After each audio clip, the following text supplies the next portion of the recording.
Well, hello everybody out there. Welcome on this. We're at the end of February here. It's Monday, February 26th, 2024. This is your host Bongo here.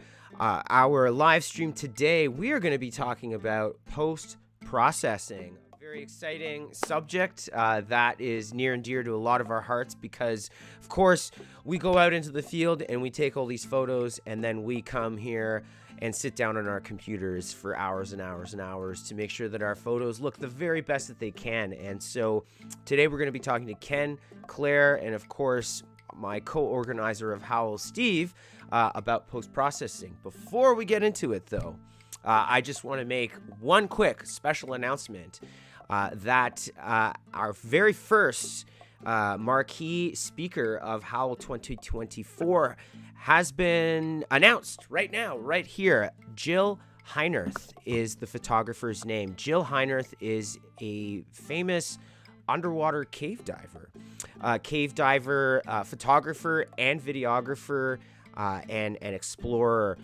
Let's just here. I'm just going to quickly show you that seal photo. This incredible seal photo is one of Jill's wildlife photos.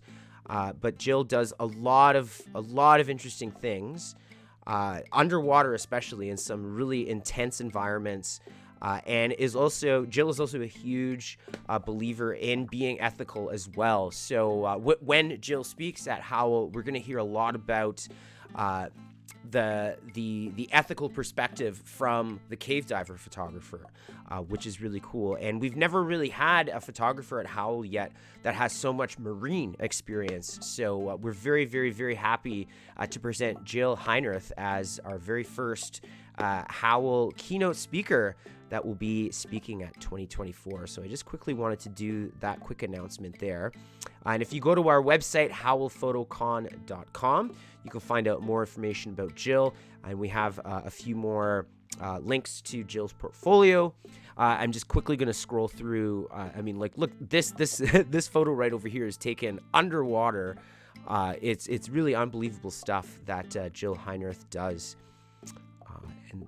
So yeah, that's that right there. But today, as advertised, we're going to be talking about post-processing and wildlife photography.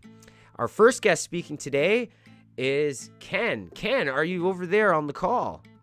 I am here. Hello, and welcome. And before we get chatting, I would like you, Ken, just to remind us where we can find your work. My work will be on Instagram at True North Image, and it's pretty much where you'll find my photography. Or on Facebook under my name. And then you do woodworking as well, right? I do woodworking under TuloonsWoodshop.com. We're actually making a lot of photo frames lately. Cool. Got a couple of big orders for a lady that's putting her paintings in a show, and she wants us to do 4 foot by 4 foot floater frames. So cool. It's been pretty good. That's great. Yeah. And you recently moved to the Muskoka area as well, and you've got your wood shop business that's just taking off, and you're also keeping up with photography as well. And I've got one of your photos up here right now. So and I'm going to give you credit for coming up with the idea for today's theme of post-processing. I thought it was a really original theme as well. So I'm very excited for you to kick things off. All right. Well, without further ado, let's talk about the image that we've got right here. Okay. So this image here is taken at a park in Quebec called Park Omega. Okay. For people who you're not going to see an Arctic wolf wandering down in southern Ontario. Right. So, go drive by, get a couple photos. Unfortunately, sometimes you get the safety fences in the picture and everything. Yeah. So, when it comes to post-processing, one of the things is you have to be extremely patient. Yeah. Because you have to take out, if you have a good photo, and a lot of people would look at that and not want to post it because how do I get the fence out? Well, it's about 4 hours of work. Well, before they advanced in Photoshop and everything, when this was taken about 5 years ago. Yeah. It was about a 3.5 hour work with all your brushes, with your just everything. I ran it through so much, and you have to clone everything properly. You got to make sure the legs look right on the wolves. Still, you got to make sure the snow looks right, to the point where somebody wants to buy this picture. When you blow it up, you actually don't see how bad your work is Yeah. at removing objects that you don't want in it. Right. So, and then I just switched it up. I wanted to change the coloring, so I did a little bit of HDR-ish work. I lighted it. I took the tool to lighten everything, and I lightened the snow, um, bumped up the contrast a bit, and I took the sharpening tool, ran it over the wolves, as well as um,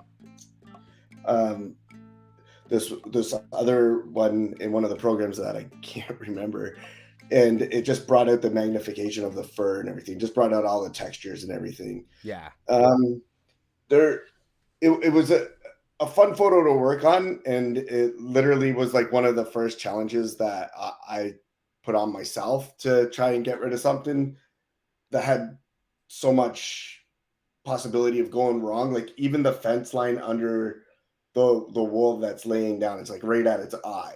So Yeah. you're like zooming right in to brush that off and touch it up.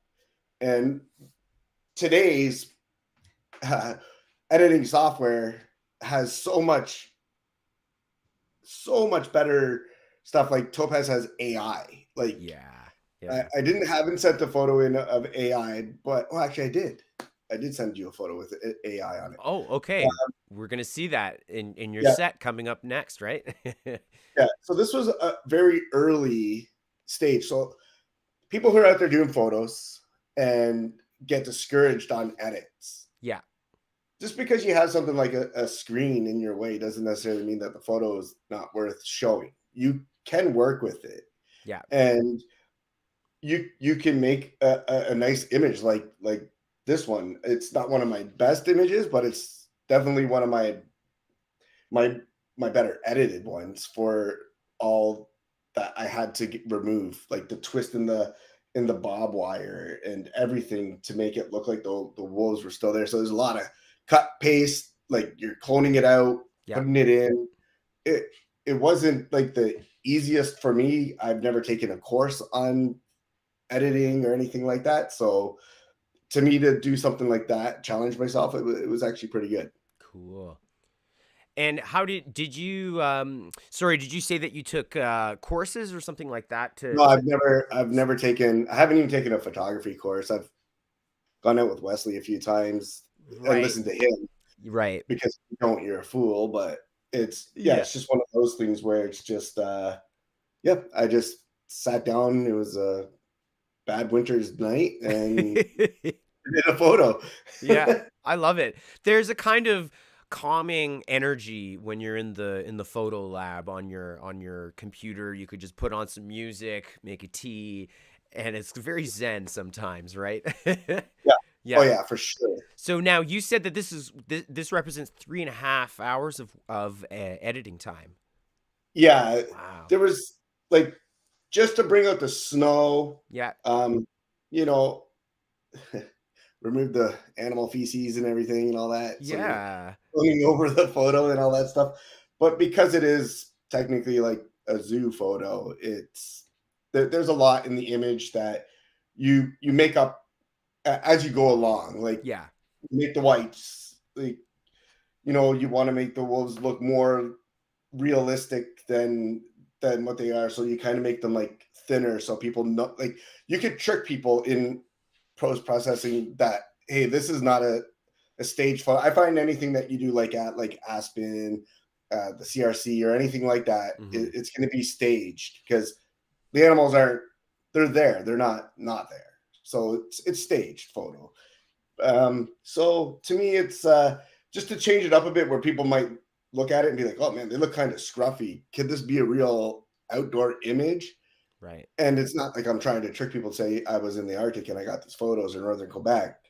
It's just I make my images try to be more realistic than than staged and all Right. that. And you'll see as progression in my photos how I switched up the editing where this is like high contrast. That's high contrast to me.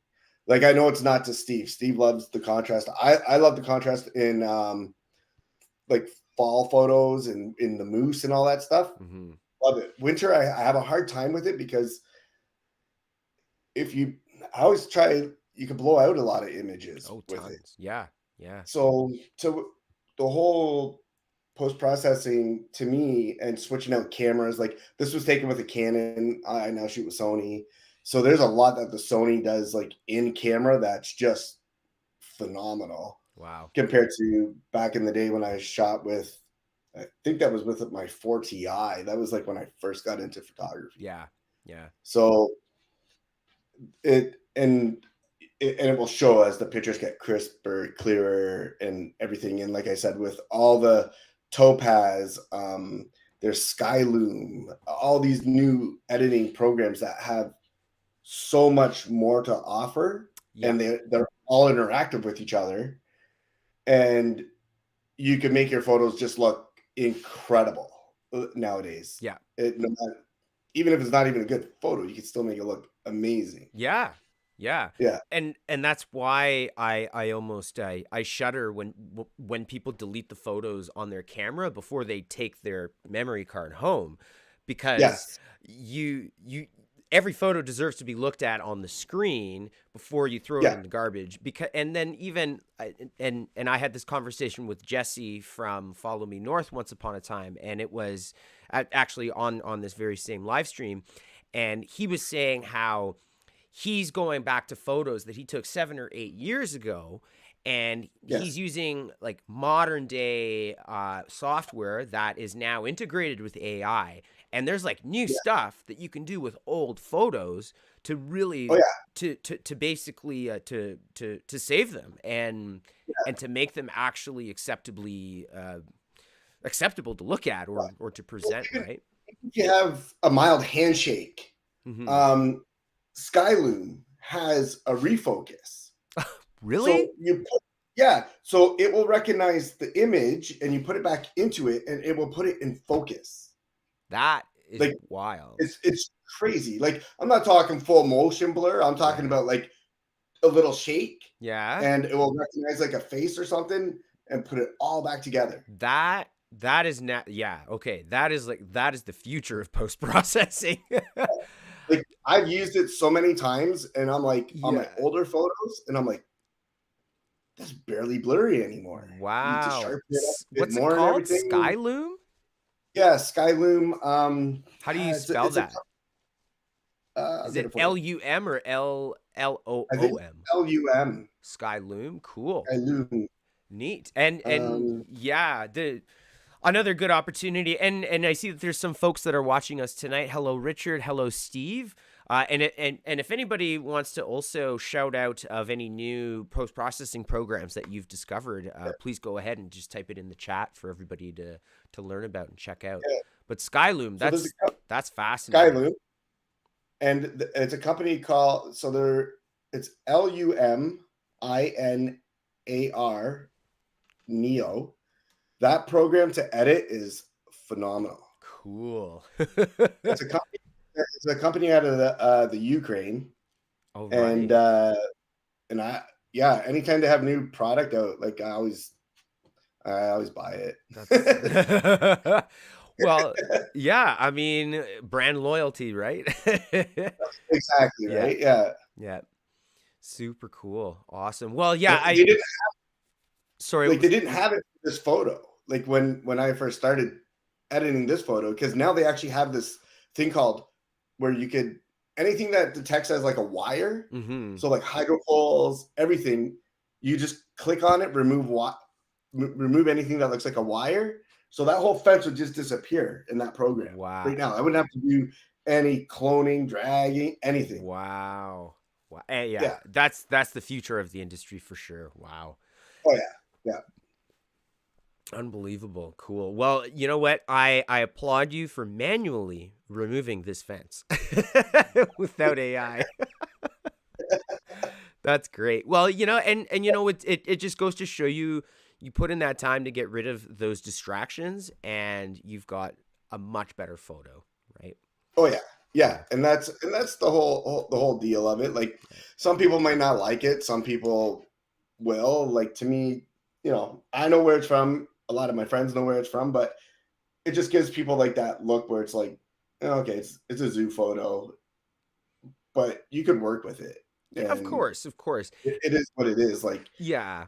And it's pretty standard that most people will actually identify an animal as captive, right? yeah, In oh in yeah, yeah, in the description of the photo, right? yeah, Yeah. In fact, yeah.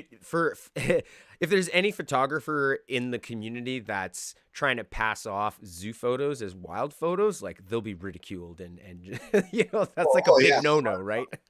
yeah, 100%. Yeah. Yeah, Oh, I see that Joe Rogue has logged in. Nice to see you this evening, Joe.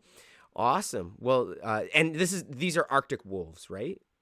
these are Arctic wolves. Yes. Arctic wolves. Very cool. Very cool. Awesome. All right, let's go on to your second image here. If I can find my mouse. All right, and I'm going to zoom in on this one here. This is the first picture I've seen of a human in your portfolio. Oh yeah, I do some model shoots the odd time. Cool. All right. So tell us about this. So this is my friend Felicity. Um, she's a model. It's not always about bringing out the big lights and um, the mirrors and like the diffusers and all that stuff. You can actually get a really good photo with the natural light. Hmm. If you know the positioning, if you do your scouting and you do the positioning where the light is, where it's nice and soft on the person, the subject, and your camera, you could get an image like that. Like that's a mirror image. Like there's barely any editing done to this one. I just fooled around with a little bit of the lighting afterwards. Hmm. And the biggest thing for me on this is, do you actually have like the full photo? Because I'm missing the head on my photo. Uh, you know what? This is how it appeared when you sent it to me. Really? Yeah. Oh, that's a One horrible of my photo. Why you questions was going to be what was the stylistic decision to cut off the head? I don't listen, it's a full photo, Oh shoot. and then for some weird reason, Yeah, no, it that's the way it it's arrived. missing it. Yep. Okay. I Well, I so I here you apologize go. about that. I don't know what went wrong. No, either do I. I have no clue. So this is like I fooled around with the lighting a bit, and I Okay. wanted the light, I guess on our vision looking at the picture, it's coming off on the left. And I saw the reflection in the water, and I was like, if she could hold still for like 2 seconds, I could get this really cool image. So the only thing I did is I was waiting. The clouds moved a bit. The sun came. There was my opportunity. I took the shot and I just fooled around with the lighting. I could have worked a little bit better on the dress, that you could see that it's kind of blown out at the thigh. Mhm. But I don't like using the diffusers and lighting and that. I like using what I have around me, Mhm. and because I find where I am now in my photography, I could pretty much just work with it in the post processing of it. So it was all about subject and where we scouted for this photo and the time of the day. There's great apps out there that will help you figure out the sun, the moon, the Milky Wow. Way. Cool. It's called Photo Pills. Um, and you can line up. I could say, hey, listen, it's going to be overcast this day. Let's go out and shoot. At 3:15, the sun's going to be here. We're going to go and stand right there, and you can get your shot. There's so many ways to cheat nowadays in photography. It's not even funny. Mhm. Yeah. Um, but so I like to show off the different style now. This is when I start putting in like a 15% matte over the photo, Right. because I didn't want the whole contrast, the colors popping and everything. I just wanted a muted photo. Mhm. So I got the lighting, I got the photo, brought it home. I was like, it's not cropped to the point where the head's off. It's just how Yeah. um, it was just sitting like that, and I was just like, I really don't need to do much. So I just brought it in, fooled around with the greens a bit, fooled around with the lighting for the exposure for the bottom to the top. I made the bottom darker so it shows better in the water, Okay. and then lighter on top, and then I put the mat on it, and I was done. And it was you start to get like that when you change out your cameras, when you get to like the better models and the that have its own like the chips inside Sony, the chips inside the Nikons. Canon's now up there with their mirrorless, and they're getting a little bit better.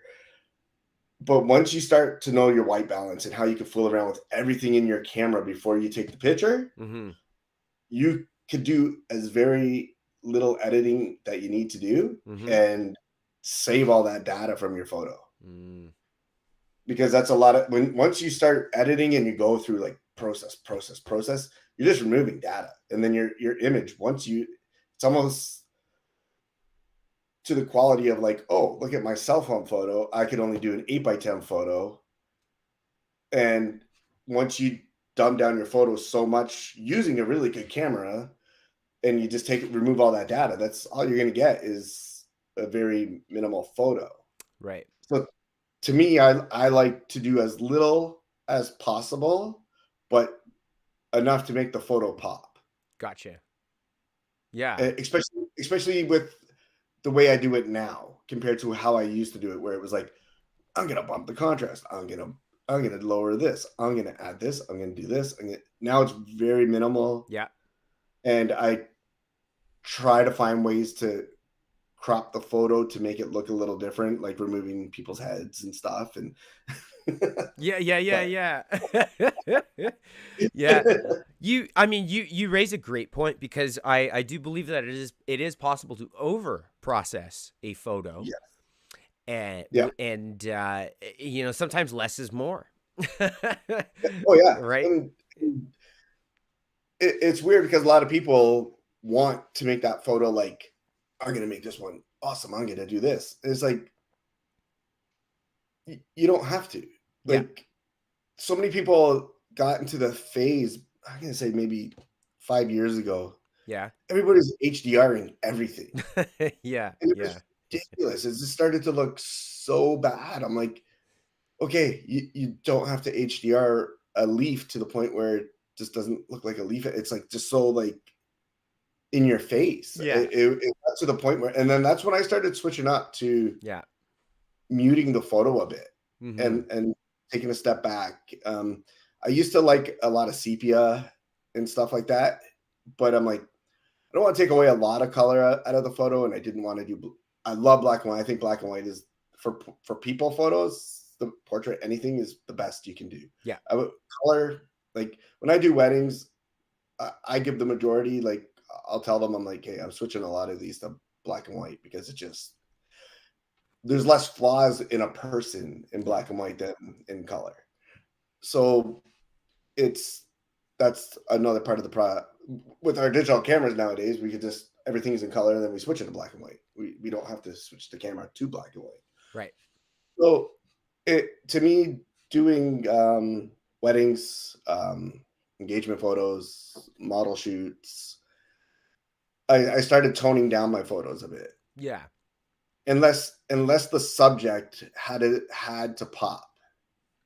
And then I would make the photo I'd mute the background and make the image be standout. So you can be like, is that a real photo? Like, did they put that picture in afterwards? To the point where it looks like that Right. compared to everything looks. I just like the full tone of the matte look. It's like at 15%. I know a lot of people go more. Plus, when you do a matte, it gives you an artificial fog almost. Yeah. And that because in a lot of programs they have all that. Like, oh, you could add in street light, you could add in fog, you could add in this. So I just instead of adding all those in, you just add in the one, and you save your image from taking out less of the data. Yes. Yeah. let the image speak for itself. Of course. Yeah. Yeah. Yes. Yeah. Very cool. Awesome. I'm so sorry about the head on that one. Likewise, that's how it came.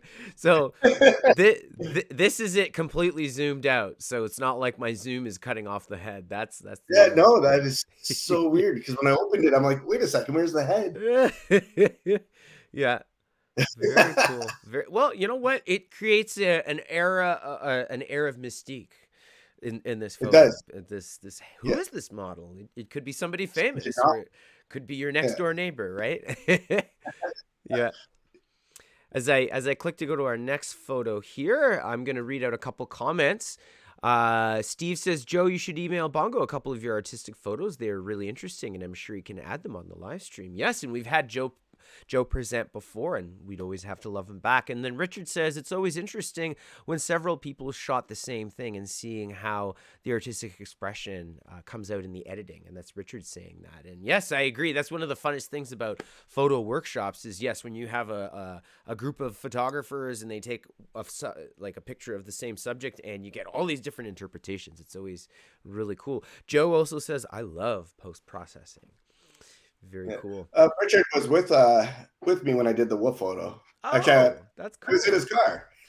That's so cool. That's so cool. Yeah. All right. So is this an engagement photo? This is an engagement photo. This is in a Nice. soy field out in Guelph. Okay. And it's probably about 2 hours north of Western New York. Okay. Which is very, very topical. Very. So yeah, I love thunderstorms. Yeah. And so I chase them. And these are my really good friends, Dawson and Leanne, and they were getting married. Yeah. And they're farm people. They're northern people. They like the north and anything to do with farm, hard work. So I was like, hey, man, there's a storm coming over the lake. Cool. Like, do you guys want to go out and do some photos? And they're like, sure. So we went out, drove around, found this soy field, and then just started taking pictures. And so all I did on this one, I brought the sun was out and it was off to our right, looking at the photo, and the storm was coming in.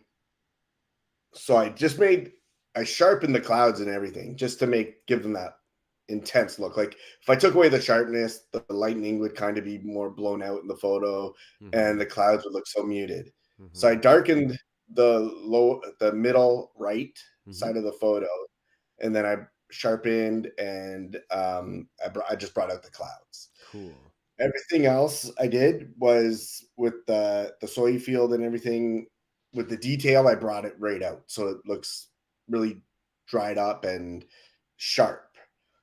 Boosted the red, took away some of the yellow and the white, so I got a little bit of the lightning bolt. The lightning bolt actually wasn't even there when I took the initial photo. I had to tone down everything to bring it out, and then that's it. And then I brought it in afterwards, and to the left you can see it's kind of dark in the corner, so I added that there by just using a darkening tool, just to darken it up. And then I found the horizon, and I took my exposure and I darkened the top, lightened the bottom, and the way it brought out the sun and the detail and stuck out the two people. Yeah. I was happy with it, and I didn't want to do it any further. The one side is still kind of blown out, the upper left, to the middle where the lightning starts, it is blown out, and I'm still new, and I haven't found a way to take that out yet in my lightning photos. So plus it was daytime, so I did have like the brightness of the sun. Yeah. The clouds were so bright and white, and lightning going off is just going to intensify that. Yeah. So if I wish that was the one thing that I was able to do. I did watch a couple YouTube videos on how to do it. It didn't work out, so I just left it. Yeah. Yeah. I mean, I think it's a super strong, powerful image, even despite those fine detail touches that perhaps maybe you'll get to in the future when maybe there'll be a new program that will save highlights better or whatever. But Yeah. all of your stylistic choices, I think, were just bang on here because and this photo really captures the dramatic feeling that I get when I see a thunderstorm in the distance, because it could be like daytime, nice sunny day, like where I'm standing, but then in the distance it's like Yeah. ominous darkness, and it's very clear that through your post processing you really nailed that feeling here. Yeah. And it was like, I don't know. I tried to tell him like that's a sign. Like it's two lightning bolts. I was like, "Are you sure you want to do this still?" It is so Is that a dramatic sign though. of their future? A good sign or a Yeah, bad sign? but yeah, I'm like, oh, okay, sure. That yeah. Now, so that lightning struck as you were taking the photo? Yep. And I've Wow. never had a handheld lightning photo before. Well, and that was going to be my follow-up question was, or did you, have a tripod there for, 30 minutes and then you kind of pasted in the lightning bolt? But sounds like you did the lightning bolt all handheld. That's That was very cool. handheld. My first time ever getting a lightning bolt handheld. I was like actually surprised. Every time I go out, I set the tripod, 5-second timer. I even have the Pluto. I have the Pluto trigger that so when it hears thunder in the background, it's supposed to send a signal to your camera and it will detect a flash prior to the lightning Wow. actually going off. That's cool. Yeah, and I use that a Pluto? lot. It's a Pluto Pluto, okay. trigger. Wesley has one. I have one. I think Russell has one. Yeah. Um, yeah, when we do the night sky and everything, we use that too because Cool. it will help with meteorites and everything too. Picks up any type of light in the sky that's not supposed to be there. And then it just automatically It, takes the and picture. triggers the camera. Yeah, Wow. Okay. So that's something I learned today. A Pluto switch. That's yeah. very cool. Wow. And I'm sure that this couple was just absolutely delighted with the results. Oh yeah, they were. They Like, love this photo. They love all their engagement photos, and even we were at their wedding, and they had somebody do the photos, but I still brought my camera and everything and hid in the background. And yeah, sometimes those candid shots are better than what the actual person's telling you to do. of course. Yeah. Yeah. You can't, it's Yeah. hard to fake authenticity, right? Oh yeah, 100%. Yeah. Yeah, Yeah. Super. Very cool. But yeah, no, I can totally see how, yeah, your post processing techniques really elevated that image to the next level. Now, you had yeah, mentioned night sky in very briefly in our last conversation, and that's what I'm looking at over here. yeah.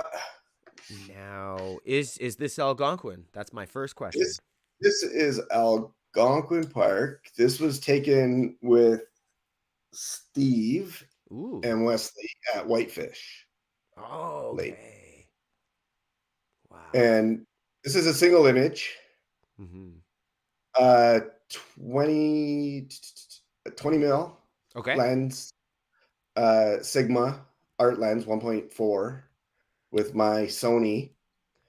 And honestly, the only thing I did in here was I went into bump the colors of the light glow in the distance, so the green, like the aqua green in the sky. Yeah. Uh, so I went into that to bump it up. I took out some of the horizon light. I can't remember. What was that? Bancroft, Steve? Yeah, that would probably be Bancroft, maybe. Yeah, That would be the direction. yeah. So I took out the lighting from like the Bancroft area, Yeah. and I made my blacks blacker. Yeah. So to make the hills and the trees and everything. Yeah. And then I put my 5% matte on the top and I bumped the contrast on the lake Ah, to give me that effect. So the lake looks glossier than the sky. gotcha. Gotcha. And yeah, and then I just added a detail to the Milky Way And how do you and the do core. that? How do you add detail to the Milky Way? So I went into the Skyloom, and they have this brush for strong detail. Cool. And when you go over it, it brings everything out like hard, like to like if you take pictures of clothes Yeah. and you bump up the detail in it, you actually see like the woven fibers. Oh, okay. It gives it like almost like a texture that you feel like you can touch. Yeah. Yeah, like Cool. you can actually look at the clusters of the stars, and they look like they're smoky, right? Yeah, yeah, So, yeah. like, so that was the whole detail in it. So um in the Skyloom uh app, or the program, sorry, I used the detail enhancer, Okay. and I just brushed over it at maybe 25%, Okay. and it did that. And then I just left the white and everything for in the core, and I Okay. was like, oh man, I'm done with this photo, because I didn't want to. If you screw up and you got to start over again and go back, if I don't keep track of the numbers that I'm adjusting, and I love the way the Milky Way came out in this photo. Yeah. Like, it's just for a single shot. Uh, I'm happy with it. I think anybody would be happy to call this photo theirs. Yeah. Thank you. Yeah. No, that's amazing. And can I ask you what the lake? Oh, sorry, Whitefish Lake, right? You said? Yeah, Yeah, yeah. Whitefish Lake. Very cool. And yeah, I'm sure that you're not the only night sky photographer that has ever uh, gotten rid of, a lamp post, in the scene, or Oh like yeah, yeah, the unnatural light coming from, this direction. And so, that's yeah, that's another fair post-processing strategy that I'm sure a lot of us photographers use when we do nightlife, right? yeah. Well, we're just like, it sucks because like we're losing the night sky. Like, I even noticed when last year I tried doing some night photos, and I was just like, it's so bright now, Yeah. like And everywhere. I'm like, people where's people the do sky? not respect the dark sky. There's very Oh, little awareness or appreciation of it, right? yeah. To me, like, once we lose this, like, I remember the first time I saw it with my naked eye. Like, it was my first time in Algonquin Park. Mm-hmm. Um, about maybe 8 to 10 years ago, Yeah. and Wesley took me on one of his photo sessions. Well, we saw two baby moose, golden moose that day, and the mama moose, and then we did the night sky. We saw the northern lights and the Milky Way.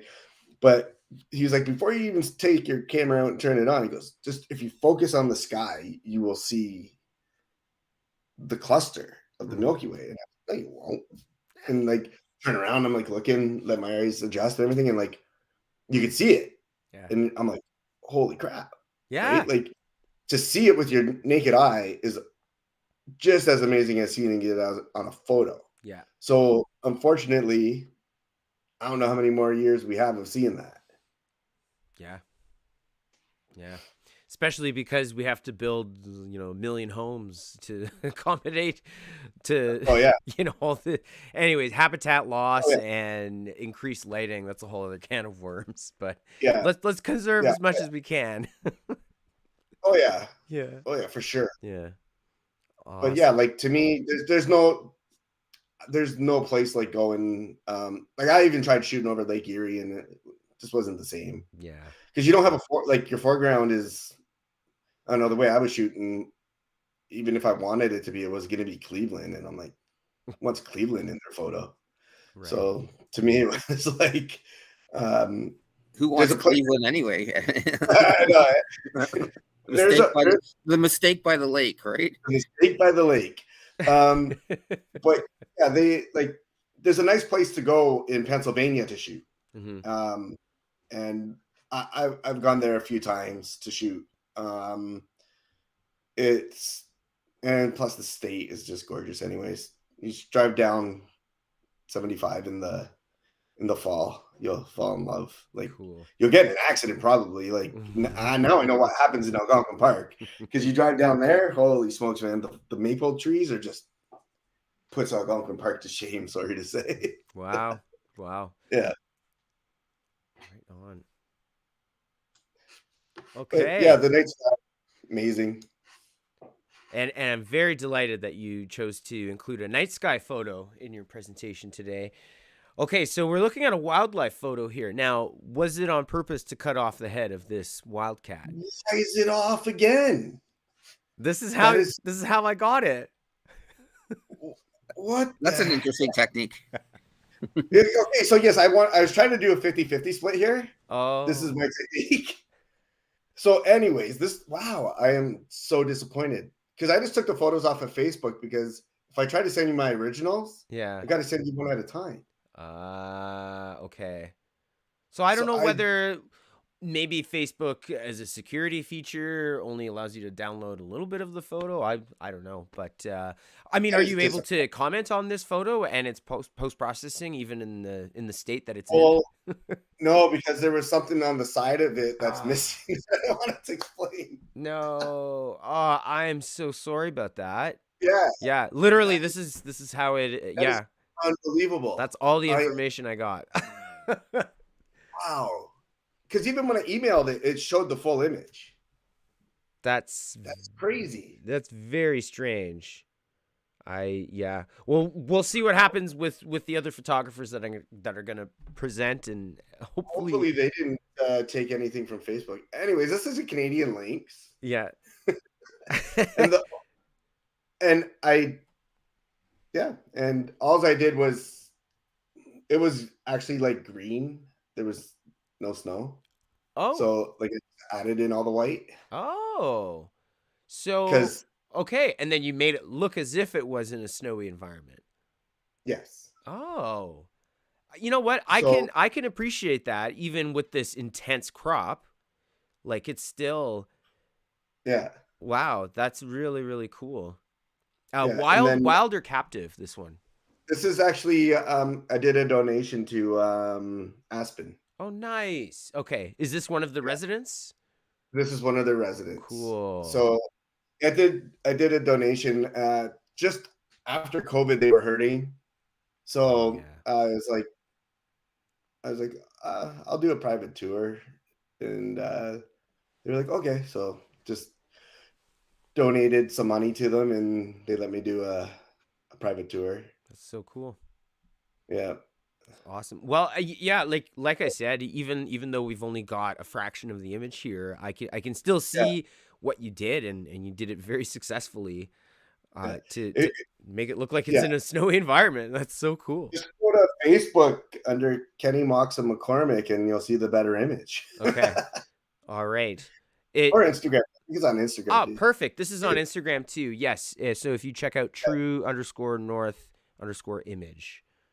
Super. Yeah. Okay. That's a bummer. I'm sorry, guys. That's okay. No, I mean, still the message I think was conveyed. Okay, now this is also it was grassy, and I, yeah. turned it into snow. Now I'm not sure if are we missing any information out of this photo here?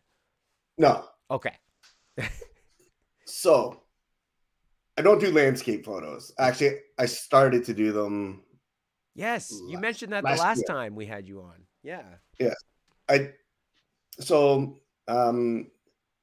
We noticed during the fall season, Algonquin gets pretty hectic. So me and my friend Pearl, we decided to go to Ox Tongue and just walk the river and take some photos. So we did some photos, and I'm like, I guess I'll try it. I have a filter, so I might as well put it on my lens. And I'm like, what settings do I use? And she's like, just do it until it looks good. And I'm like, how do you make the water stand still? How do you make it do this? Right? I don't know. I don't know if she knows how to do it or not, but she wasn't telling me anything. Right. So I put the lens on and sat near the water, had the camera really low to the water, and just started taking pictures. They came out over 30 seconds is way too much. Oh yeah. And I found out what was this? I think this was 6.5 seconds. Yeah. Because the Sony camera on its own, you could actually take a handheld photo at night holding the camera. That's how good it is. Wow. So I I think this is about 5 seconds, ND10 filter on it. Handheld? And no, Okay, okay. I was checking. not a tripod. No. And then on a tripod. And this was one of my first landscape long exposure photos. Cool. Usually it's like nighttime. Yeah. I can do it. Daytime, the filter and all this other stuff. I'm like, I don't know. I'll give it a go. So I gave it a go because I decided I like to print my images on canvas and I like to sell them. So I got to open up to learning different stuff too, right? Yeah. As well as changing out the editing. And that's another thing when you start printing your stuff, you don't want it to look HDR-ish or anything on a canvas because it looks bad when you do that. So, I kind of like leaving the natural look to it. This is just a matte finish. I bumped up the fall colors. It was a very overcast day. Yeah. Everything was muted. Yeah. So I wanted the greens to look greener and the yellows and the reds. So I bumped up all those. And then I did the detail sharpen from one of the programs and I ran it over all the rocks to give it that more textured look. Yeah. Great. And yeah. Great And contrast between the creamy, smooth water, right? You have these super textury rocks. I love that. Yeah. Yeah. So now anytime I see water or something, if I have my tripod with me, I'll do a long exposure on the rivers and stuff. It's just like I said, you got to open up to learning different things because you're only going to sell so many of one thing and so many of this. So if I could be versatile in selling my images, why not, right? So try to give people what they want or what they think they want. Of course. And I mean, photography is a learning journey. So if you're learning something Oh, yeah. new every few weeks, yeah. I think that's great. Yeah. Oh yeah. Like that, and that's what it is. Like no shots guaranteed. Like even though it's digital, like you could sit there forever. Like if I didn't have any type of like, she did give me some guidance on saying like, bump down this, do this. If I just tried it on my own, every photo would have just been white. So like you have to learn at some point. And just doing different things. I tried a few in the summertime at this place. The water was kind of low. So I was like out in the middle of the water as it was coming towards me and everything. And none of those photos, I tried it on my own and none of the photos came out. That's why I know all of them will come out white. I didn't know you're not supposed to go on a bright sunny day to not do this. It has to be overcast. Right. Well, because then you're going to need to have like a faster shutter just to compensate for the extra light coming from the sun, right? Yeah. So I went, it was a bright blue sky, 3:00 sun. Yeah. Trying to do it. And I'm like, I can't even see a rock in this picture. Like, what am I doing wrong? So then I found out, hey, don't go when it's sunny. And I'm like, oh, okay. Yeah. Well, you were just talking about natural light in the very beginning of your presentation today, right? So yeah, so we know how natural light could work with you. Yeah, or against you. And how it work against you. And it's funny because when you do the long exposure over the water and it's hitting the rocks, those could be like blowout spots and your whole photo could be ruined right off the bat on that. Right. So, and I started to understand, okay, let's do overcast days. Let's do this. So yeah, eventually, you go out on your own because like, if you get mad, frustrated, you just mad and frustrated at yourself. And when you're learning something and you're with other people who know how to do it and everything, and then like as you're frustrated, you can get to the point where like, just let me try, right? And it's just like, so you kind of keep everything like beside yourself. You keep everything like on the down low. Like I have so many photos that I've taken all by myself, and I'm like, I'll never show these to anybody. And that's all right. Yeah. I mean, like a photographer should do it for themselves, and not just for profits. You know, Yeah. it should Oh be no, for I the love. yeah, I don't do anything for the profits and everything. I just I like doing my photos, and when people want to buy one, that's like awesome, man. There Thank you you. go. Like That's it's yeah, just one of those things where you feel appreciated on the work that you do, right? Like yeah, yeah. because it's like not many people get there's not a lot of people who get to sell their work, and when some people want to buy it, and you're just like, really awesome, thank you, Yeah. right? Like, Oh yeah. but yeah. So to me, it's just one of those things. Like even with my frames that I build, people always say, "Oh, like I've had a couple people. There's a place up in Huntsville that is going to be purchasing from me. They're an art supply store, Red Pines, and yeah, like they loved everything, and I was just like, I was so scared to bring my stuff out. I've never built a frame in my life.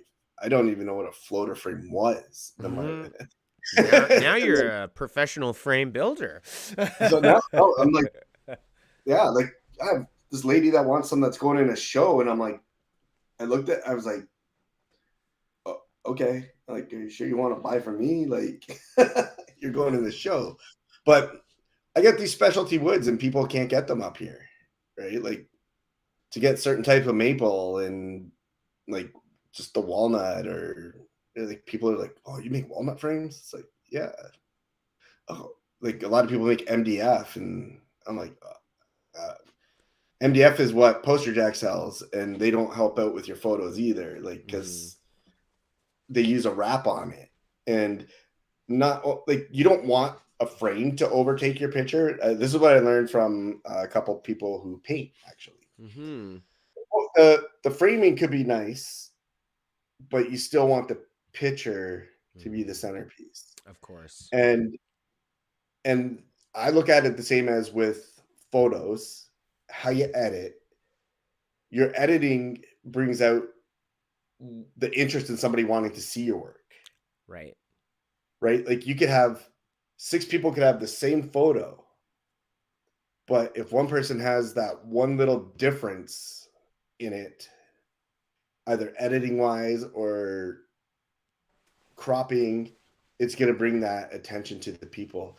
So when people start to edit and everything, a lot of times minimal is best, and just edit what you need to make the photo have that ah moment with you. And then once you have it, you don't have to go any further. Like a lot of people try to achieve the wrong thing in editing photos. And yeah, people will look at it if it's like crazy HDR, very high contrast. People will be like, I caught my attention, but not for the good reasons, right? Right. Right. And and that's and I tried explaining that to a couple people when they would send me a few pictures, be like, "Oh, do you think this looks good?" And you hate to critique people's work because you could offend somebody so easily nowadays. Like I could say, like, yeah, that was fall. Why did you make the leaves green on the tree again? Well, because I want. Oh, okay, sorry. Like Mm-hmm. leave Yeah. leave the photos once you see what you want, and once the photo you could capture it and be like, oh, okay, that's it. Like the next photo that you're gonna show is probably one of my favorite edits I've ever done. And honestly, I really didn't even do much. Okay. And I just pulled it up because you mentioned it. Yes. You like, is this a model bird? This is everybody knows this bird in Algonquin Park. This is the raven. Uh-huh. Yeah. This is done with AI. Okay. Wow. Tell me more about the AI editing Oh, process. Like, what do you do? Do you just speak to the computer and then it just makes your you want you know how easy it is to do an AI photo right now, this day and age. You don't have to do anything. You put this picture in the program, Okay. boom, and it comes out just like that. And you're like, awesome. All I do is load it into AI, and I don't do anything. So what did this image look like before you put it in the program? It was sitting on the back of a Dodge Ram pickup. Wow. Is that right? Yeah. So I Wow. put in AI. Yeah. I wanted I wanted the background to be black because I knew how I wanted it to come out. Okay. This is one of those prime examples where you see everybody using like the big lights Yeah. and your diffusers and everything, Yeah. where you get all the light on the one side. I told AI what I wanted in the image, typed it in, just adjust the sharpness, lighting, this, that, put it in, and it came out just as I thought it would come out. Wow. Wow. So it's an expensive program from Topaz. It's Topaz AI. Topaz AI, that's what this program is called? Yeah. Okay. And wow, the stuff you could do, the detail you could bring out, everything. Wow. And I Like, also wonder at what point, I mean, I suppose pretty soon we're going to see, maybe developers like Topaz get bought up by Adobe, and then everything that Topaz does gets integrated into Photoshop. I don't know whether that's going to be in our future or not. I don't know. Topaz they've been hit or miss company. Like, Yeah. I stayed away from them for a while. They stopped updating their programs, Yeah. and then they came out with this different version, and then it's like, oh, you have to buy everything all over again.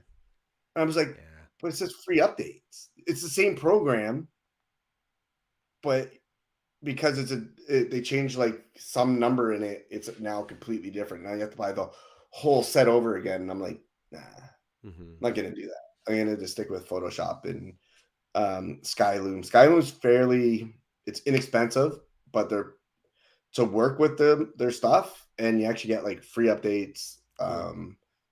free plugins, everything. It's just great. Like, you could use it, and I think it's like $60 for like 2 or 3 programs. Cool. And then but this Topaz one, I wanted to try it the day it came out, and I knew I was in Algonquin Park the day before, and I love this Raven, so and it's kills me to say that because I'm a Steelers fan, but it's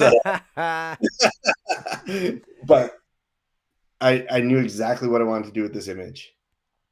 Cool. And when I put it into AI and I just adjusted a few things and flipped it to black and white, boom! I was like, wow! Yeah. That was effortless. Wow. Yeah. Yeah. It's very dreamlike. And it took very little data off the photo. Wow. Like, very little. Like, for me to put this onto Facebook through Photoshop, I had to bring it down. It was over, I don't know, I had to bring it down well below 28 megapixels. It was well over like 11,000. Oh, wow. It was a big file. And it still had that sharpness and everything to it. Wow. Very So, cool. Well, is this the last photo of today? Yeah, I think it. And how fitting of that this was the one. That's the last. yeah, I one. know. It was a random order. You told me to go with a random order, so Yeah. very. I didn't know cool. you were going to cut half my pictures in half, though. That's not my fault.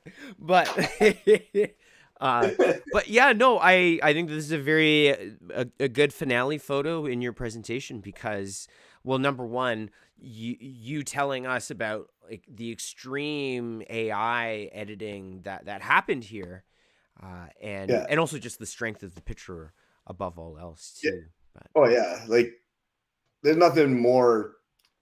Anybody who goes for the walk in Algonquin Park and they see this guy, it's just one of those. I'm taking a picture, even if it's my cell phone. I'm taking a picture because he follows you throughout the whole park, regardless. So. They're smart birds, aren't they? Oh yeah. Yeah.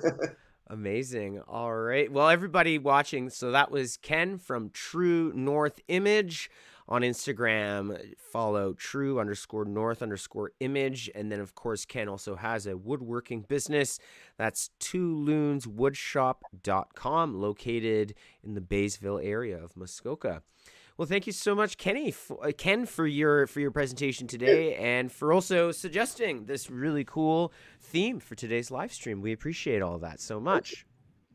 I appreciate being on it all the time. Awesome. And Hey, we have Bongo. yes.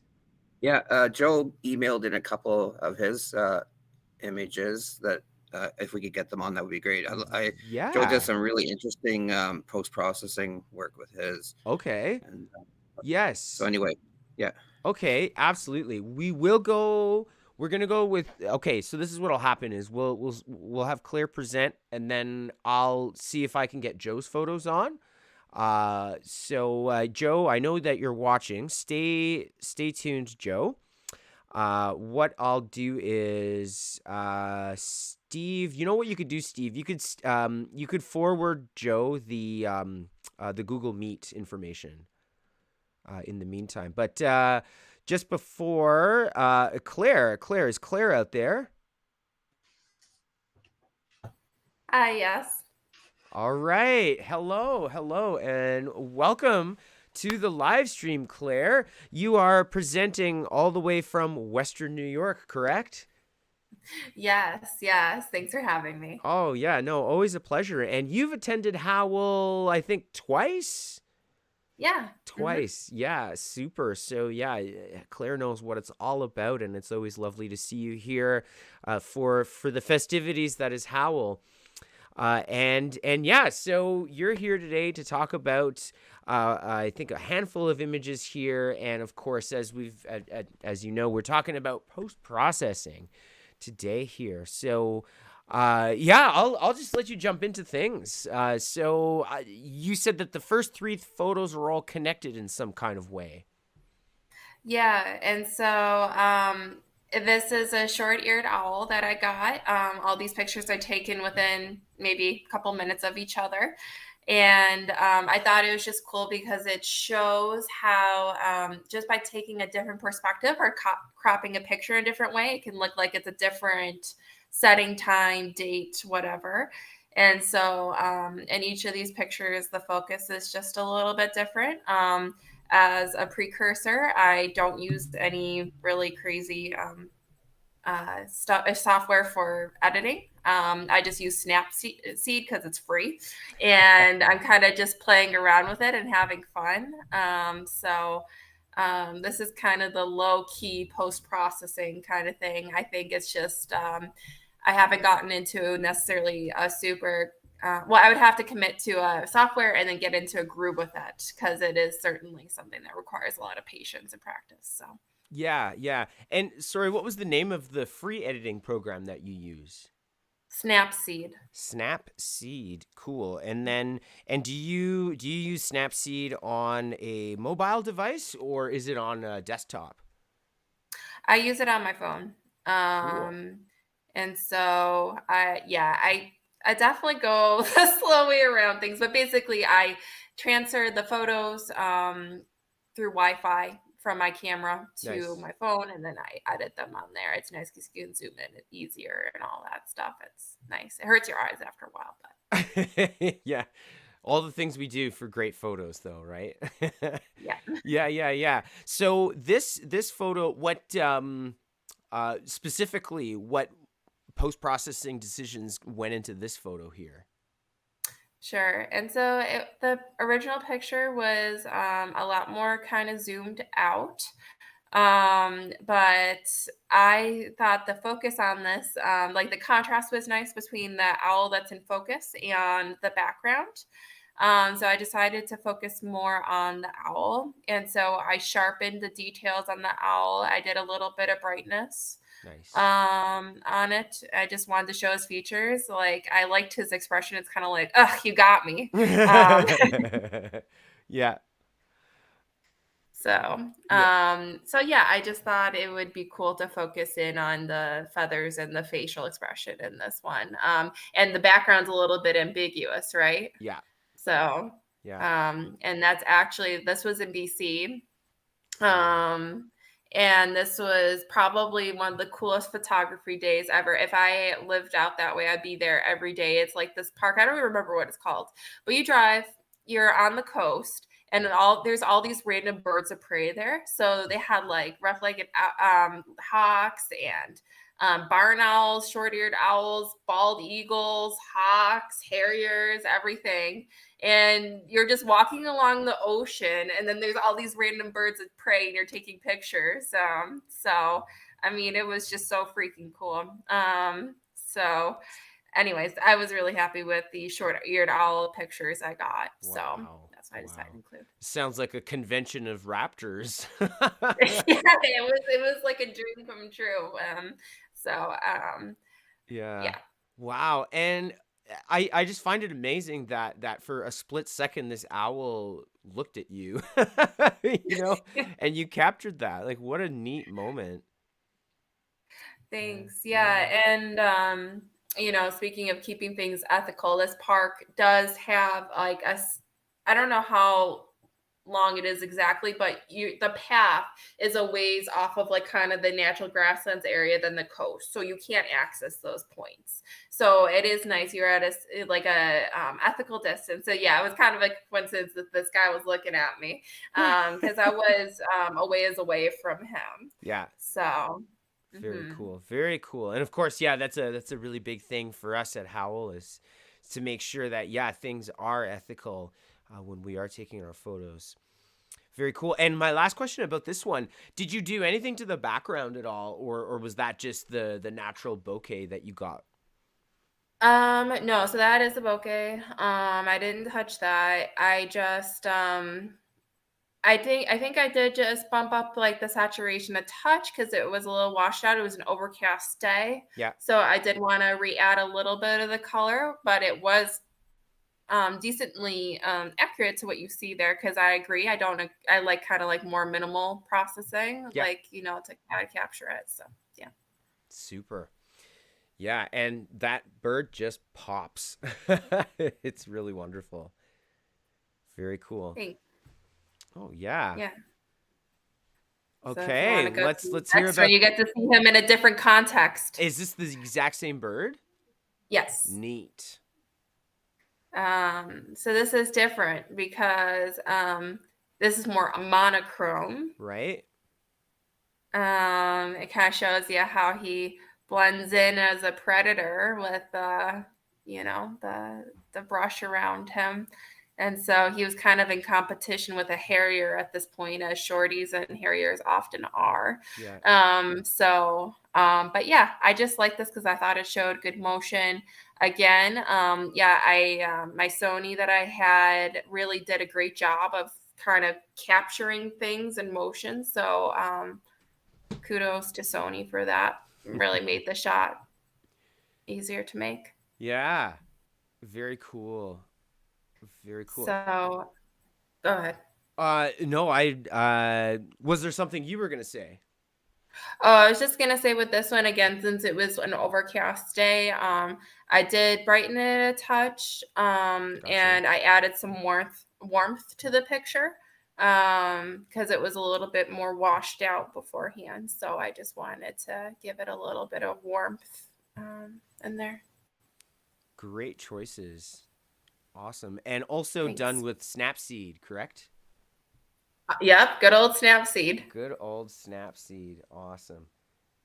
And there we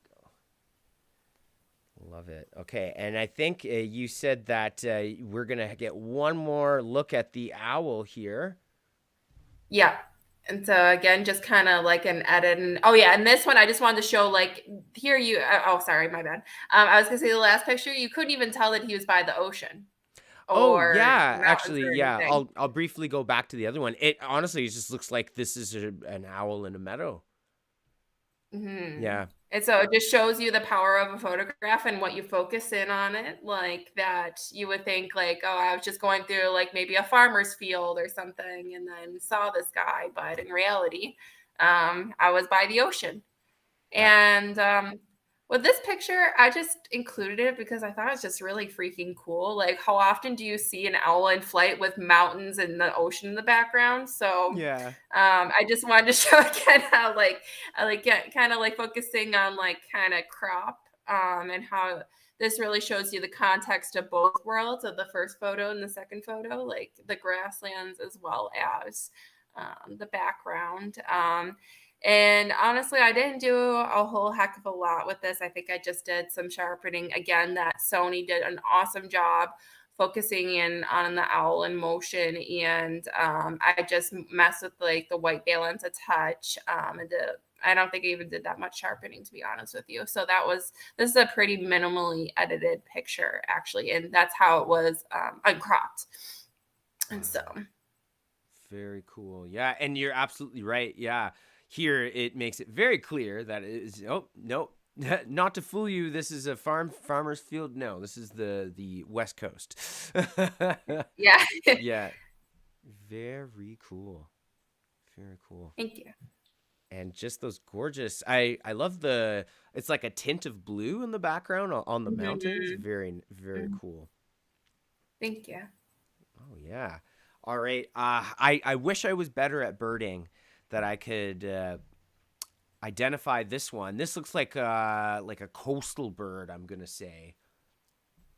Yeah, so this is a northern gannet. Okay. Well, two northern gannets. Actually, your head replaces the other gannet's head the way you're sat right now. I can shrink. But anyways, yeah, it's a flying bongo actually.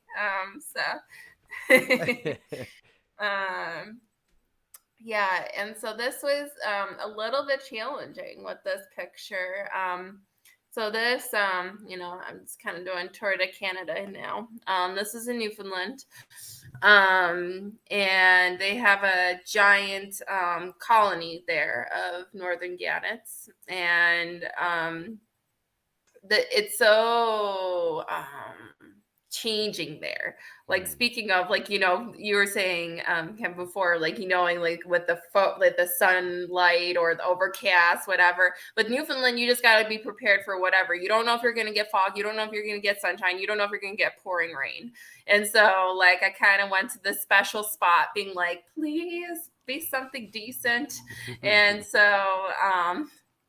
I went there, and originally it was totally foggy. Yeah. And I was like, oh, bummer. But, if you sit it out long enough, it dissipates. So it did dissipate. This is kind of in the transition phase between full on fog and seeing zip and sunshine.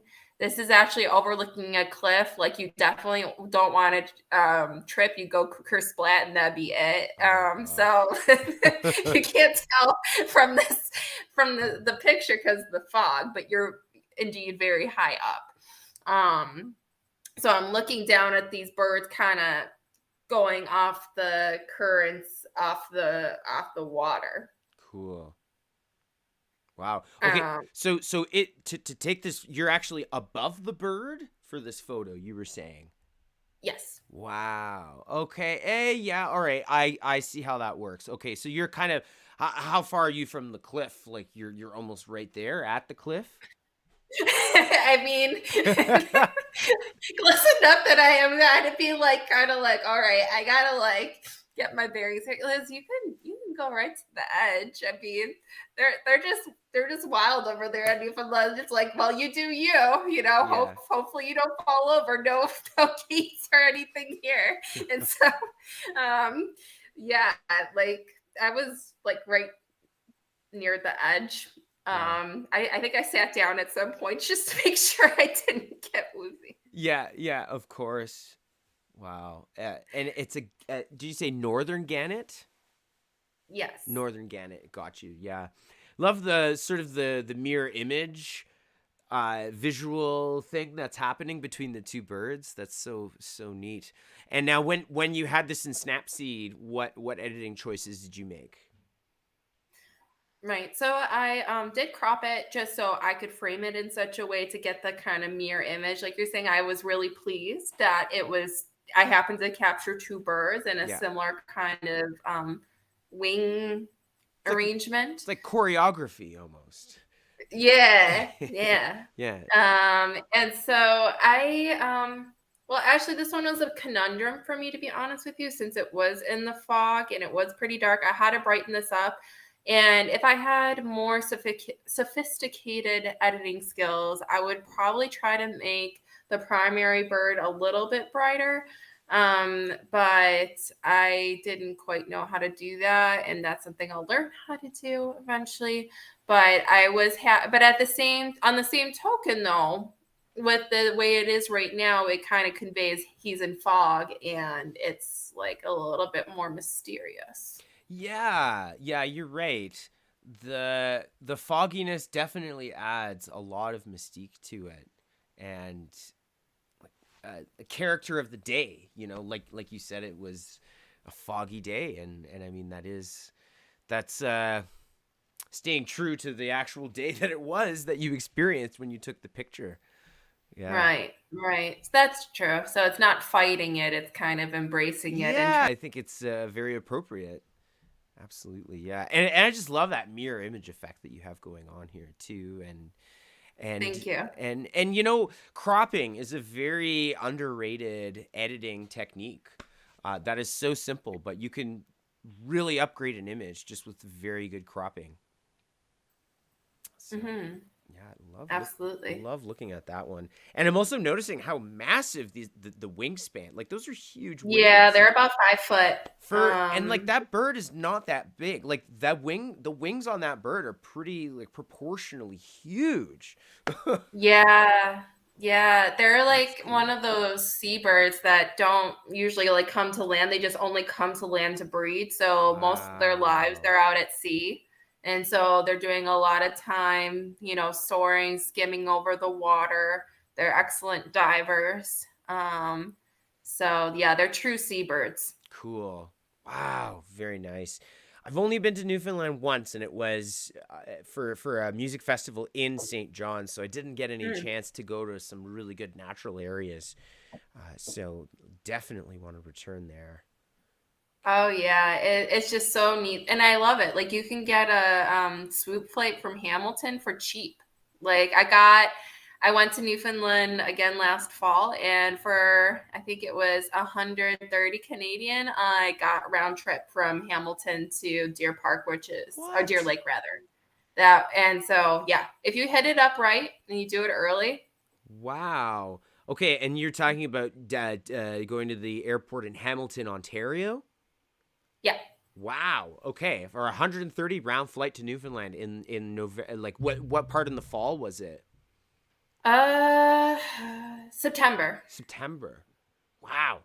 Well, that's an awesome deal. Yeah. I'll have to check that out. Yeah, sure thing. So cool. yeah, that's the one thing. It's just well, your guys' dollar works in my favor. So yes. Yeah, that's true. Well, that's why we love American tourists. Here I am. Safely going to Algonquin. Yep. Amazing. So. All right, and now your final image here. Is this a deer? Yeah. Is it a little bit fuzzy on your end? It looks a little fuzzy on my end. No, I'm not. Oh, okay. Is that a little bit? Oh, that's good. I'm glad that it came out clear because on my end it looks kind of pixely and bad. So, yeah, I mean, because it is a live. I mean, naturally, a live stream will pixelate a little bit just so that things like the audio and everything else comes through okay. So, but I hope everybody can. I can see it very well. I hope other people can. Oh, good. I'm glad. Well, tell me more about this image here. So this image, well, it's let's see, when was this? I think it was like in July or August. So here in Buffalo, we have an area called the Outer Harbor, and it's my favorite part in the city because it's one of the wilder parts of the city. So This is right outside the city. We have all kinds of birds there, all kinds of migratory ducks and whatnot there. Not the past 2 years, because these, as we've said, the past 2 winters have been out of character, but we usually get snowy owls there and different things, but not these 2 years. So anyways, it's a really cool place. If I am currently renting in Buffalo, renovating a house more in the countryside though. So this is my quick escape. And this area has a lot of deer, as you can see. And there was these two male, two bucks that had massive racks on them. And I was so mad. I went there with my mom and I was like, I don't have my camera. And I came back the next day with my fingers crossed and I found one of them and I was so glad I did. And so again, playing with cropping. Yeah. I thought it's just really cool that it's like he's kind of almost trying to like camouflage in the wildflowers there. Yeah. Even though he's very prominent. Yeah. It almost looks like a masquerade mask, the kind that you have on a stick. Yeah.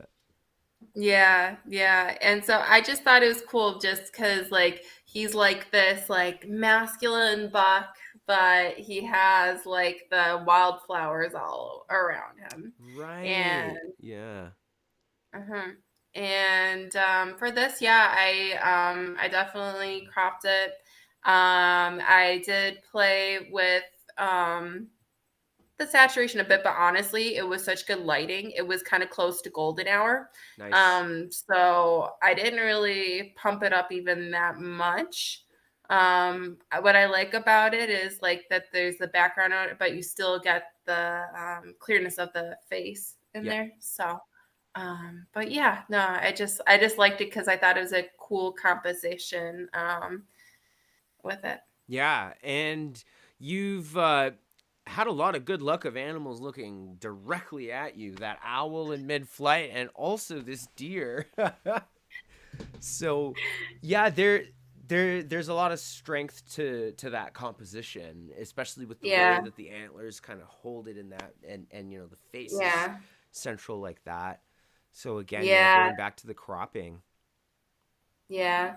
It was it was a nice moment because the deer were all kind of grazing, having their supper, I guess. And I was waiting for him to look up. I was kind of sat there with my lens and I'm like, ow, my arm hurts. Like, when are you gonna look up? And and finally he did look up after, munching on the plants there for some time. Very cool. Very cool. And an urban deer too, right? You were saying like this deer lives very close to the city. Yep, exactly. It's cool. We have coyotes there and mink and, all the different critters there. So it's cool. Yeah. It's kind of an area that's waxed and waned between natural and urban. Right. Because Buffalo used to be, a major city in the States. And there's a lot of ships that would come in and whatever. And now those areas have died down because we don't have these massive, cargo ships coming in with the, to the grain elevators like we did before. So, and then they've been revitalized into more natural areas, and people have really jumped to that. They really like it. They, there's a bike path. People like taking walks there. So it's cool. That's so cool. Awesome. And this also processed with snapseed, right? Yep, you got it. Very cool. That's all the budget can do right now. So hey, you're busy going to Newfoundland. What's that? I said you're saving up for the next Newfoundland trip. That's right. That's right. Yeah. Very cool. Well, thank you so much for sharing all of your great photos here today and giving us some insight into your post-processing approaches. Thank you. Very cool. Awesome. All right. And so Steve was telling me that Joe wanted to hop on here if possible. Did we have Joe join our chat here or not? I'm not sure. I don't think so, but I did email him the link. Okay. And at the very least, what I could do is, sorry, everybody can see my email here. Okay, let's take a look at some of these here. I'm not sure if Joe is. Yeah, it sounds like Joe's not on our call here, but wow, yeah. Steve did let me know that he submitted a few of these photos here. So this one's pretty. So this looks like a lynx, I guess, and it looks like Joe's maybe bark. It's kind of like the bark. I don't know what the technique is called when you put a photo over top of a textured photo. There must be a specific name for it, but that's kind of what this is. Looks like to me anyways. If Joe's out there, Joe, you can type in the chat what your post-processing technique was here, but really cool. Yeah, very creative as well. And I think there's a second one here. Where are we at? Let's take a look at the second one here. Oh, wow. Yeah, now that is quite cool there. So it looks like Joe took a moose photo, and then it almost looks like it was it's like when you take a photo and then it's like you create an illustration out of it. And then it's like there's a photo inside of the moose as well. Very cool and creative. Yes. Double exposed. Okay, so that's Richard. Richard has corrected me. The technique is called a double exposure, which makes total sense.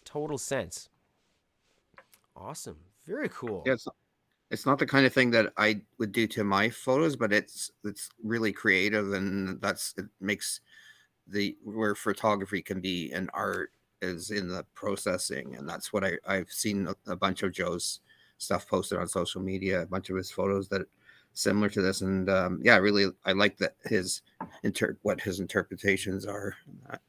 I agree. Yeah. Stained glass. Yeah, it does have a stained glass vibe. Yeah, you're right. Very cool. Awesome. Well, Joe, if you're out there, feel free to type in the chat if you want to add any more information about those really cool post-processed photos that you shared with us there. Thank you again to Claire, who just wrapped up her presentation. A great first-time presenter right there. And now we're going to hear from the man himself, Steve Dunsford. Let me just try to get your camera. Steve, are you out there? Yep, I'm here. Right. Yeah, so I've always taken photos, but really got more serious, 12 years ago or so. And before that, I used to be into art more, in particular doing landscape paintings. And my inspiration is like Tom Thomson, the Group of Seven, Picasso, the French Impressionists. So that kind of, when I started getting more into photography, that kind of carried over into the look that I was trying to get for my photos. So they're, I like very harsh contrast and very bright colors. That's what I liked about Impressionism, is especially the Group of Seven, is the very bold color that they used. So, this is one that actually I didn't do a whole bunch of processing. There was some little sort of where the white of the snow meets the background, like the lightish blue. There was a little bit of twigs there, and just in sort of to the right of the fox, and it kind of distracted a bit from it. So I cloned those out. Yeah, and then I mostly just adjusted the highlights and darks,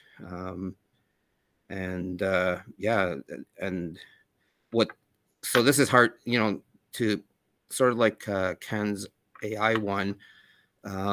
It's hard to achieve in camera, where you can single out your subject like that, because there's usually so much distractions in that. But I just happened to be in the right spot at that point, and where the fox was coming, and I was able to get a shot that didn't really have a lot of other distractions. Just kind of an example of I forget just where you just have your main subject in there. Right. Yeah, you're using the post processing to draw as much attention as possible to the main subject and get rid of all of the distractions. Yeah, and I was lucky that there wasn't really a whole lot, just a few little twigs that I deleted. Yeah, and did you up the contrast here as well? Yeah, a little bit. I don't go crazy with it. It's just I think it's just I just adjust like adjust the highlights and darks, little bit of contrast. I tend to warm most of my photos up a little bit. Yeah. And yeah, I mean, just a few adjustments to try just make it more more contrasty. I'm not like I do like I like Ken's style. Like I like the the misting and of that thing, but maybe I'll try some more stuff like that kind of thing. But it's just not like so far up to this point, it's not really what I want it to achieve with my photos. Of course. Yeah. Well, yeah, this came up earlier. Sometimes less is more, right? Yeah. Yeah. Very cool. And I think we even have this photo on our Howl website. Yeah. And yeah, I think all these ones I submitted pretty much are ones that I've put in the live stream or on the websites. Yeah. Beautiful. And I love too how with your cropping here, it just looks like an endless expanse of snow. Yeah, like you don't see any trees, any bushes, anything like that. It almost looks like the Arctic. Yeah, and that was in camera actually, pretty much. Wow. This was at the south end of Brewer, and so just above like the fox that you can't see was a little bit of the guardrail. Okay. And then I just cropped that out, and because I wanted, I do look, you can usually never get things perfect in camera for cropping and that. So usually that's one of the things that I'll do afterwards is crop. Yeah. Beautiful. Okay, I'll click on the next photo here. And just before you start your explanation, Steve, I'm just going to read a couple comments. Yeah, I see Joe's. Yeah, so Joe says, I love creating and I use different programs to get what I like. And Joe also adds the links was a photograph taken at AVWS. I believe that's the Aspen Valley Wildlife. And it was in a shed. Oh, wow. I cropped it and extended the face in AI Photoshop. Then I layered it on a burnt wood image. That's what it was. Okay, so I was correct. There was like a wooden texture that you layered. Got you. Beautiful. Well, yes, thank you again for being here and for sharing those two images as part of our post-processing stream here. Okay, this photo here, Steve, is a famous one. I know that you're probably sitting underneath the canvas of this one in your restaurant. There it is. I am. And this one is also used on the Howl Photocon website. And further to that, this photo was also used when F-Stoppers did an article about Howl. I believe that they used this photo as well. Yeah, which is cool. This is like mid-September. You get those misty mornings near Lake of Two Rivers, and it was just like the moose was coming up behind that tree at the right, where it's the spruce there, and kind of went over to the right to feed a bit, and then turned and started walking. And I mean, as far as processing, it was just one of those photos like the fox one where it just you capture it in camera, where I didn't have to do much processing to it. I did the same amount of, and I don't really like doing a lot of processing. It's not that's my least favorite thing on is working on the photos. But yeah, I mean, so this one, I think in front of at the bottom right there, I darkened the grass and that just to give more contrast with the light grass behind it. Gotcha. And again, adjusted like the highlights and stuff a bit. I don't it might have been cropped a tad, but not very much. A little bit. The moose walked right past us. I was there with Nori, and it basically, he was an old guy, didn't care about us being there at all. And so it was also, I was zoomed in too. I wasn't 20 feet from him, but I was close enough to be able to zoom in and not have to crop much at all. Yeah. Which is and did you add warmth, or was it warm like this? I taught most. Yeah, I probably did. I mean, the majority of the photos that I process, I do add a little bit of warmth because that's just, I like that in my photos. Yep, I like it too. Yeah, these first two that you're showing, I kind of put these in just as examples that being kind of lucky and getting in the right spot, where I didn't have to do hardly any processing to them. Yeah. The other ones that I think that I sent you, there was more post processing done. Yeah. And sometimes you get lucky, and sometimes I try as much as possible to, if with moose it's easy because they're slow moving, so you can kind of move around and get different angles too to try and get something that works in camera. But with other animals, birds, and especially, like, you kind of just you take shots and hopefully you get something decent that you can utilize, you can do work to afterwards. So yeah. Awesome. Ooh, I don't think I've ever seen this photo of yours.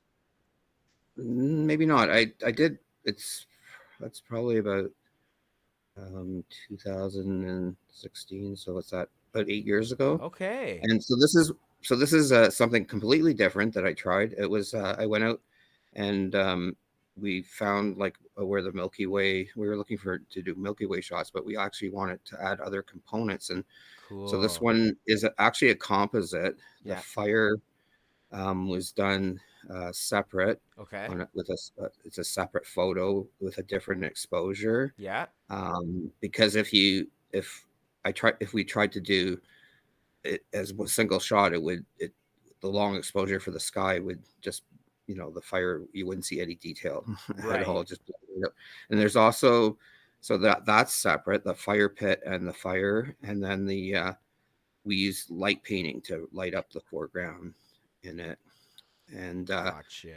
So Wes actually helped me a little bit with this because I'd never done a composite before. So I talked to him, and he helped help me be able to put it together. And it was kind of fun. It was different. This is probably the only one I've ever done. Yeah. But it's kind of interesting. Very cool. Yeah. Richard's typing in light painting with fire.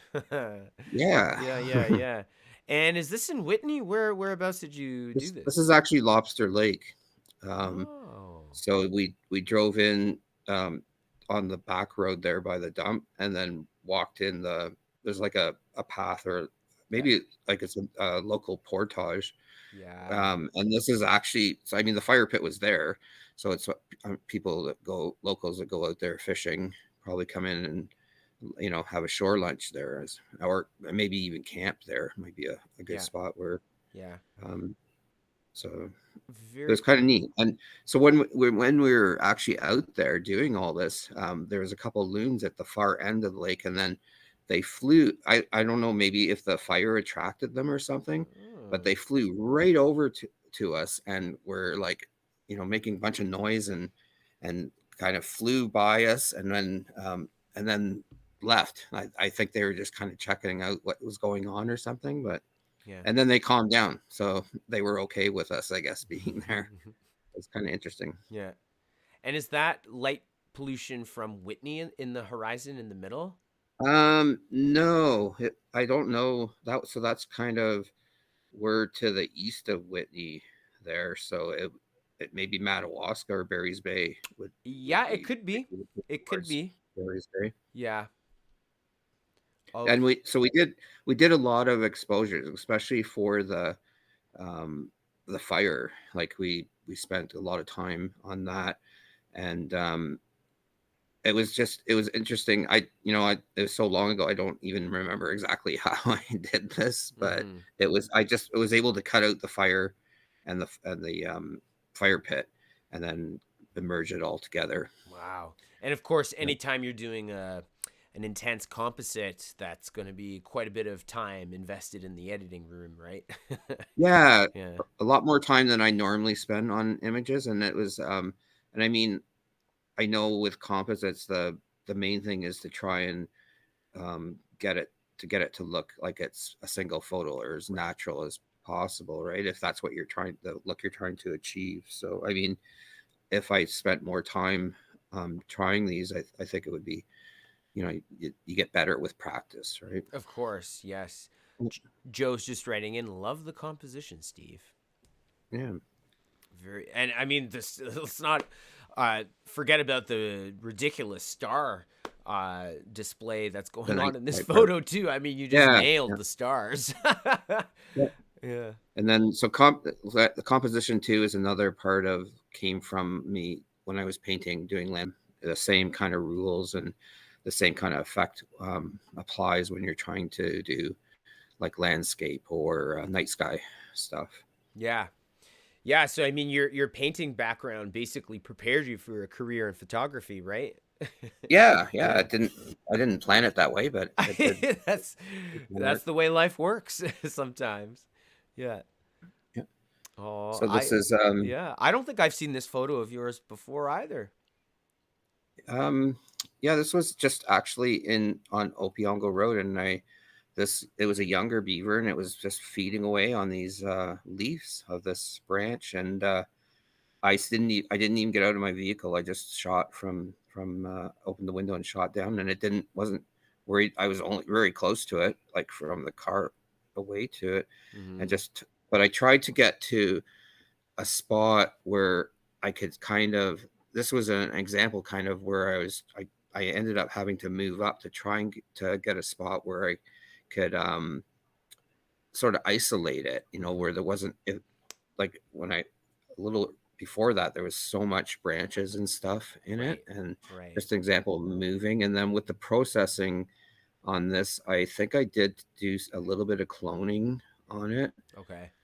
Because there was a branch that it's kind of like Ken's with the fence on the wolves. There was a branch that kind of was very distracting below the eye there. Yeah. And that's it. You know what? I can't imagine trying to take that fence away, because just trying to take that one branch away was a lot of work. That's why I don't have the patience for like computer stuff. And maybe that's because I'm, different generation or whatever. I don't know, but yeah, yeah. So, I mean, but it was neat. And again, it's like, you can see, it's like a very, like, contrasty, bold photo. Whereas I see other people's stuff where it's more subtle, where they do it. And that's good too. I mean, that's what they're looking for in their processing. And it's nice to see a variety, how people do things different. It's also like we were talking about earlier, where a bunch of people can take a photo of the same subject, and some people do vertical, some horizontal, and then process things completely different. And that's what makes the world interesting. It's what makes photography interesting, is that you can do is that you can do things differently. Yeah. And that's where the artistic part comes in. And that's what about, like, before, when it was film, unless you had your own developing studio, you had to send away. You took a bunch of pictures on film, send them away, and then Kodak or whoever would process them, and you got back what you got back. Where now with digital cameras and processing programs like Lightroom and Photoshop, and then the other ones, you can create your own artistic version of your photo, which is really, I think, expanded photography into whole different areas. Like Joe's two photos there is something that totally different. And I really like that you can have a variety. Yeah, I completely agree with you. Yeah. Wow. And just one more comment for me is Melissa Grew was a big advocate of doing wildlife photography out of your car because Mhm. the animals are just super calm for some reason when you're in your car, as long as your car's not honking or making a lot of noise. Yeah, you So shut it off yeah, and just kind of use it as a blind, right? as a Most blind, exactly. The yeah. car, the Um, vehicle is a good blind. Yeah, yeah, yeah, I mean, it limits you on sort of you're limited that you can't move around a lot, but it depending on the situation. See, I was able. This guy was so calm, yeah. that beaver, that I was able to move up about 6 feet Wow. slowly and stop the again, and he didn't even care about it, and just I could get it a little bit better perspective where I wouldn't have had to spend like 5 hours of cloning branches in his face. Yeah, So I yeah. mean, but it's interesting to like and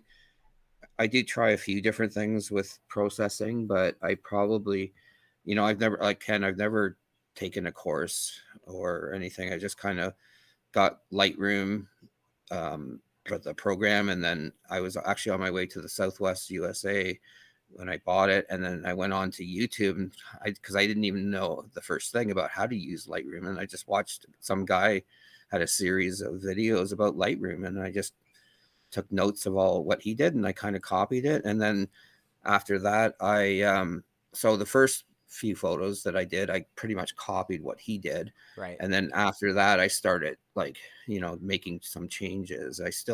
But basically 50% of my processing is still from watching his tutorial videos. And yeah, so that's how I got started in processing. Yeah, and I agree with Richard. Richard's just writing in here. YouTube is great for the learning process. Yep, I think all of us photographers have attended YouTube college. Yeah. Yeah. All right, let's see what we have next here.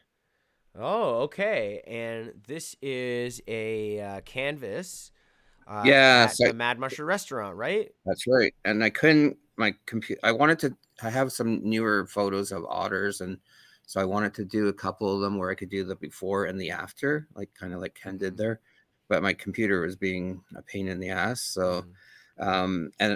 so I couldn't get in on to get the actual photo of the file. Okay. So I thought, well, I'll just take a photo of That a works. snapshot with my phone, Yeah. because this is another one where I spent a lot of time with processing. There was some cloning in the foreground there. Okay. The where the fox was laying there for a bit was it certainly that was all natural light, just like that.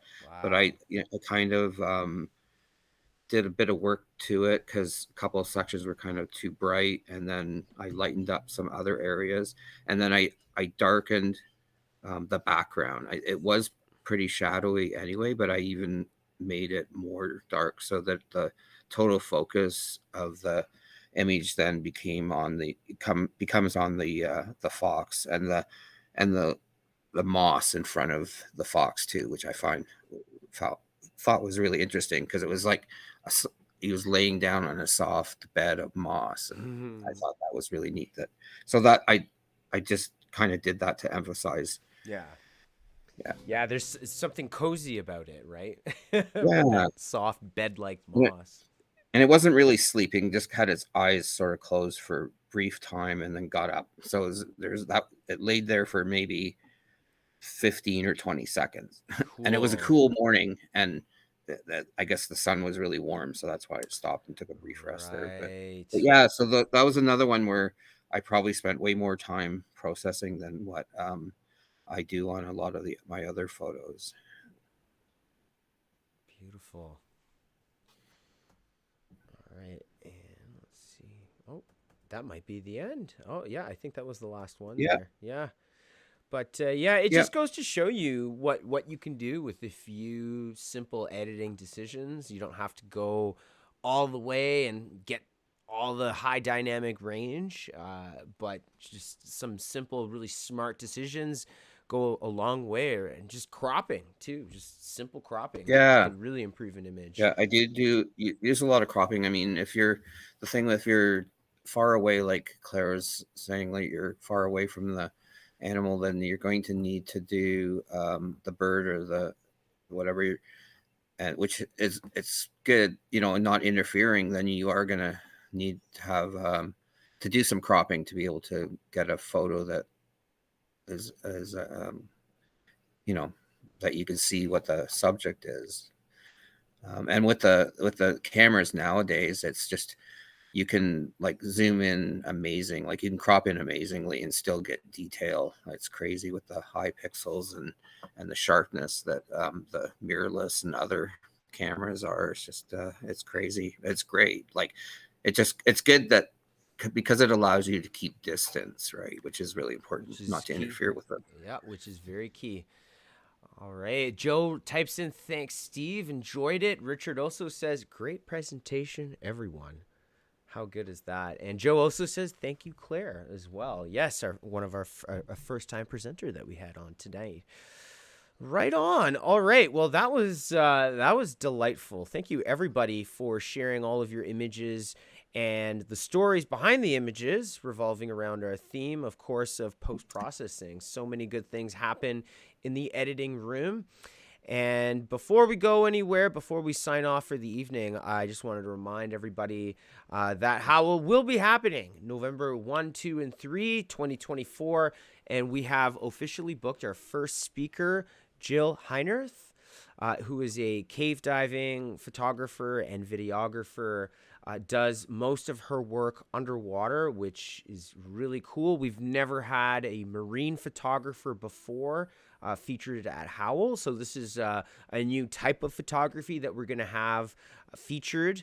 And Jill will be speaking on November 2nd, Saturday, November 2nd, at I think the time will be 3:30 p.m. So she'll be the last speaker. Tickets are available now. Yes, Richard, that was the next thing that I was going to say. If you go to howlphotocon.com, you can find you just find this button right over here, buy tickets online, and you can get it there. Similar to last year, it is possible. I'll just show you right here. You could probably see it on the right side of your screen there.